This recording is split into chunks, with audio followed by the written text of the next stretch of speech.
मैं हॉस्पिटल आया, मुझे मिलने नहीं दिया गया। मैंने आपके अटेंडेंट को कार्ड भेजा, उसने अंदर भेजाने से इनकार कर दिया। डॉक्टर साहब, आपका तो टाइम ही बड़ा लेट मिलता है। अटेंडेंट को कहते हैं हमें सेम डे का टाइम दे दिया करे। और इस तरह के बहुत सारे ऐसे मसाइल हैं जो हम डेली बल्कि रिकरेंटली अब हमारे पास आना शुरू हो गए हैं। इन सब का जवाब और रीजंस देखने के लिए हमारी ये वीडियो देखें और उसके बाद अपनी वैल्यूएबल सजेशंस हमसे शेयर करें। Thank you. अस्सलाम वालेकुम। मेरा नाम डॉक्टर सलाहुद्दीन महमूद रिंद है और मैं एंडोक्राइनोलॉजिस्ट और कंसल्टेंट फिजिशियन हूँ। आज मैं जिस टॉपिक से बात करूंगा हम फ्रीक्वेंटली ये फेस कर रहे हैं कि जी डॉक्टर साहब, मैं हॉस्पिटल आया, मेरे मुलाकात नहीं करने दी। डॉक्टर साहब, मैंने आपके अटेंडेंट को कार्ड भेजा लेकिन उसने अंदर कार्ड देने से इनकार कर दिया। या पेशेंट्स का गिला है कि डॉक्टर साहब आपका तो टाइम ही नहीं मिलता। हमारे लिए अटेंडेंट को कह दें कि जरा हमें सेम डे में एडजस्ट कर दिया करें। ये पोस्ट शेयर की कि देखें जी ये बात चल रही है कि आपका टाइम नहीं मिल रहा, देर का हो रहा है, इस तरह की क्या मसाइल हैं। तो कईयों ने बल्कि यहाँ तक बात की कि डॉक्टर साहब आप ऐसे करें, अपने अटेंडेंट को कह दें कि वो सबको अपॉइंटमेंट्स दे दिया करे ताकि ये इशू खत्म हो जाए। मैं आप सबके कंसर्न्स को अप्रिशिएट करता हूँ और डेफिनेटली आप लोगों की बड़ी अच्छी सजेशन थी उसमें कि हिस्ट्री टेकिंग कम से कम 10 से 15 मिनट लेती है, फिजिकल एग्जामिनेशन मिनिमम 5 मिनट्स, ठीक है, प्रिस्क्रिप्शन राइटिंग 2-3 मिनट्स 4 मिनट्स तकरीबन, ठीक है, और डिस्कशन उसकी कंसल्टेशन एटलीस्ट 30 मिनट्स का ये क्लिनिकल एनकाउंटर होता है। अब अगर हम 30 मिनट्स पर पेशेंट लगाते हैं तो डेफिनेटली उसमें यह है कि अगर मैं रात तक जाने की बात करूं तो मैं भी फटीग हो जाता हूँ, मैं थक जाता हूँ। मैंने खुद देखे कि जो रात में आके एक पेशेंट है हम उसको उतना अटेंटिवली नहीं सुन पाते जितना फ्रेश माइंड से सुन पाते हैं। तो मैंने बड़ी दफा सोचा कि इसमें पेशेंट का क्या कसूर है कि हम उसको थक के देखें, उसकी बात ना सुने, या इसमें मेडिकल एरर का जो चांस आता है, जो ह्यूमन एरर है डेफिनेटली फिजिशियन बर्नआउट की वजह से, उसमें पेशेंट का तो कोई कसूर नहीं। तो इस चीज को देखते हुए हमने अपनी प्रैक्टिस में क्या किया, हमने लिमिट लगा ली। Let suppose 30 patient per day की लिमिट लगा ली कि जी इतने पेशेंट पर डे से ऊपर नहीं देखे। जब इस चीज पे गए, पेशेंट्स का टाइम 4 वीक्स पे चला गया, 5 वीक्स पे चला गया। अब आ जाता है कि कई दफा क्या होते हैं, रियल इमरजेंसीज होती हैं। रियल इमरजेंसीज की मुराद कैसे है? फॉर एग्जांपल एक पेशेंट है, प्रेगनेंसी है, उसको डिलीवरी होने वाली है, शुगर एकदम हाई हो गई है, उसको तो 4 वीक्स पर डेफिनेटली नहीं देखेंगे। इस तरह कई दफा रियल इमरजेंसीज होती हैं। हमने कुछ स्लॉट्स उनकी भी रखनी है। कुछ ऐसे पेशेंट्स होते हैं जिनको पता नहीं था, शहर के बाहर से दूर से आगे बगैर टाइम के आगे बैठ गए। कुछ ऐसे पेशेंट्स होते हैं जो डॉक्टर से रेफर कर रहे होते हैं कि किसी और के पास गए, उसने दिखाया कि ये मसला इधर है, इधर दिखा लें, वो बगैर टाइम के आ जाते हैं। हमने डेफिनेटली उनकी भी कुछ शॉर्ट्स रखनी है। हमने उसमें रफली ये किया कि 70% अपॉइंटमेंट्स होंगी, 30% इमरजेंसीज होंगी। इसमें फिर क्या इशू आना शुरू हो गया कि हर बंदा आके कहना शुरू हो गया जी मुझे इमरजेंसी है। हर बंदा आके कहता है, जिसको 3 महीने से खारिज भी है वो कहता था जी मुझे इमरजेंसी है, मुझे आदि दिखाओ। इसमें डेफिनेटली हमारा अटेंडेंट डिफ्रेंशिएट नहीं कर सकता कि कौन सी इमरजेंसी है कौन सी नहीं है। उस चीज को हमने कैसे काउंटर किया, हमने उसकी एडिशनल फी रख ली थोड़ी सी कि जो इमरजेंसी है, जब एडिशनल फी होगी बंदे को पता होगा तो पेशेंट को पता है कि मैं वाकई इमरजेंसी है या इमरजेंसी नहीं है, उससे कुछ चीजें स्मूथ हो गई।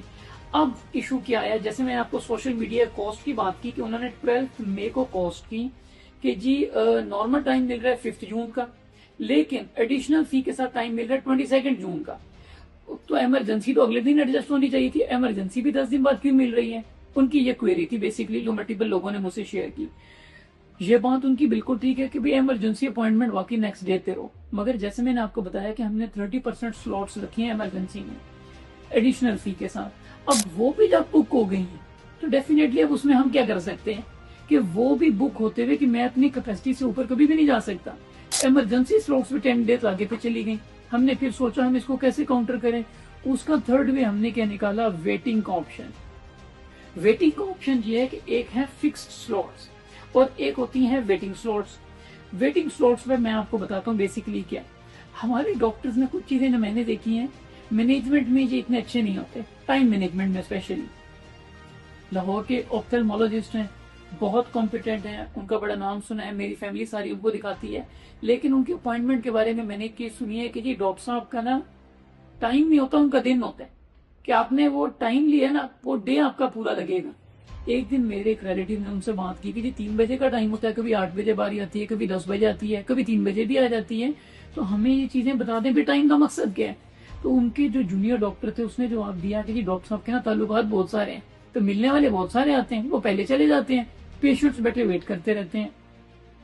हमने इस चीज को काउंटर किया, जिस वजह से ये कि हमारा waiting time less than 15 minutes है, कि जो पेशेंट का टाइम है हम वो 15 मिनट्स पे ले आए, लेकिन वेटिंग टाइम पे वो है कि आपका फिक्स टाइम कोई नहीं है, यानी स्लॉट सारी चली गई, लेकिन आपको इमरजेंसी फील हो रही है, ठीक है, आपको लगता है आपको इमरजेंसी, आप सेम डे भी दिखाना चाहते हैं, आप टाइम से पहले आके बैठ जाएंगे। कोई पेशेंट लेट फ्री होगा, किसी पे कोई लेट हो जाएगा, आने में लेट कई लोगों को हो जाती है। अच्छा, किसी पे एनकाउंटर जल्दी खत्म हो गया, हम पे रोबोट तो नहीं है, ये टेंटेटिव टाइम होता है, किसी पे अगर 30 मिनट के बजाय 20 मिनट्स लग गए, किसी पे 35 लग गए, तो वहां पे जहाँ स्लॉट मिलेगी आपको एडजस्ट कर दिया जाएगा। वो वेटिंग टाइम इन्फॉर्म्ड होता है। बहुत सारे ऐसे लोग हैं जो वेट कर लेते हैं, तो वो टाइम ले लेते हैं, ये थर्ड कैटेगरी हमने रखी। इस तरह करके हम उसमें वेटिंग एडजस्ट करके और इस तरह से हम चीजें चला रहे हैं। लेकिन हम वेटिंग को अकोमोडेट करें इस तरह से, यह कि पेशेंट्स का टाइम हमने फिक्स टाइम वालों को अंडर 15 मिनट्स वेटिंग पे लिया है, कि जो बंदा है आए दिखाए और उसने जो अपने डे का बाकी काम करने वो डेफिनेटली अपने काम करे। अब चीज आ जाती है दोस्त अहबाब हल्का अहबाब, जो पाकिस्तान के कल्चर है, जिसको मैं अप्रिशिएट भी डेफिनेटली करता हूँ, कि हमारे लोग आपस में लाइक एक दूसरे को जो है ना बड़े लिंक। अब होता क्या है, हॉस्पिटल में कोई आता है अपने पेशेंट को मिलने देखने, कोई किसी और डॉक्टर के पास एडमिट है, किसी और डॉक्टर के अंडर एडमिट है, वो नाम देखते हैं, वो कहते हैं जी सोचा डॉक्टर साहब को भी सलाम करते जाएं, या कोई और किसी वजह से आए तो चलो जी सलाम करते जाएं। अच्छा, कुछ मेरे दोस्त अहबाब भी आते हैं कि चलो चलते हैं चेक करा लें। ये इशू बड़ा फ्रीक्वेंटली हल हो रहा है कि मैंने अटेंडेंट को सबकी से कहा हुआ है कि जी जब हमने जो शुरू में मेडिकल एथिक्स की बात की, उसमें मेरी एक तो कंसंट्रेशन लग रही है, जैसे मैंने आपको बताया, हमने डायग्नोसिस को फिट करना है, हमने अलामात को ठीक नहीं करनी कि खांसी है, खांसी का शरबत दे दिया, हो सकता है खांसी कैंसर से हो, तो मैंने कैंसर का इलाज करना है, मैंने वो चीजें सोचनी है, उसमें मेरा दिमाग लगता है।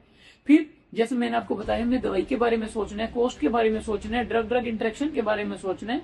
उसमें अगर मैं मैसेजेस लेना शुरू कर दूंगा, फोन लेना शुरू कर दूंगा, तो ये हाईली अनएथिकल है। क्यों? पेशेंट ने डेफिनेटली हमें नहीं खरीद लिया, लेकिन पेशेंट ने मेरा टाइम वो जरूर बाई किया।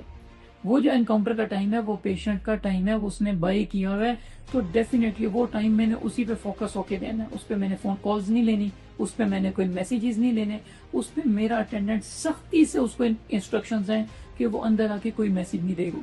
फिर दूसरी चीज अगर मैं बात करूँ, कुछ फीमेल्स है, उनका पर्दा है बहुत सालों से, लेकिन मैं उनको एक्सपोज करके अगर मैं बेड पे देख रहा हूँ पीछे से दरवाजा खुले, तो ये बड़ा हाईली अनएथिकल है। ये ऐसी रीजंस हैं कि मैंने अपने अटेंडेंट्स को सख्ती से कहा हुआ है कि ड्यूरिंग एनकाउंटर कोई मैसेज नहीं देना, और एनकाउंटर जैसे खत्म हो तो आपने जो है पहले उस पेशेंट जो वेटिंग क्यू में उसको भेजना है, तो जो हमारा ब्रेक टाइम आएगा उसमें आपने बताना है कि कोई मिलने आया था, कोई कुछ आया था, कुछ नहीं। अब बीच में लोग आके इंसिस्ट करते हैं, तो उसमें डेफिनेटली सारा सर्कल खराब हो जाता है। यानी मैं उन मिलने वालों को भी बड़ा क्लियरली ये बात करता हूँ कि देखिए आप अपने वालिदैन को रख के सोचे कि मैं उनको देख रहा हूँ, बीच में फोन कॉल सुनना शुरू हो जाऊं, बीच में उठ को किसी को मिलने चला जाऊं, उनकी बात उस समय ना सुन सकूं, तो जब आप अपने आप को उनके पाँव में रख के देखेंगे तो आपको एहसास होगा कि डेफिनेटली ये चीज बड़ी मुश्किल है। हाँ, लेकिन उस पर अगर आपको लगता है कि हम इसको किसी तरह मैनेज कर सकते हैं, कोई उसमें आपके पास सजेशन है, तो जरूर हम भी दे। डेफिनेटली इंसान के सोचने की, हर बंदे की सलाहियत डिफरेंट है, हर बंदा डिफरेंट एंगल से सोचता है। हमारी टीम ने बहुत दफा सोचा कि इस चीज को कैसे काउंटर किया जाए कि वेट हमारा अपॉइंटमेंट टाइम भी कम हो जाए, पेशेंट को टाइम भी जल्दी का मिले, जो मिलने वाले आ रहे हैं उनको भी कोई ना कोई स्लॉट हो जाए। इसके बारे में हमें आपकी सजेशंस रिक्वायर्ड होंगी। इस पूरे सर्कमस्टांसेस को देखते हुए जो मैंने आपको एलेबोरेट किया कि प्रैक्टिस इस तरह की हम कोशिश करते हैं की जाए, ताकि जो एथिकल स्टैंडर्ड्स हैं उसको हम मीट करने की जितनी कोशिश कर सकें। तो आपकी जो वैल्यूएबल सजेशंस होंगी डेफिनेटली हमारे हेल्थ केयर सिस्टम को इम्प्रूव करने में का बड़ा रोल होगा, और हम इंशाल्लाह इनकी उम्मीद रखेंगे कि आपके सजेशंस जो है हमारा सिस्टम इम्प्रूव करेंगे। Thank you.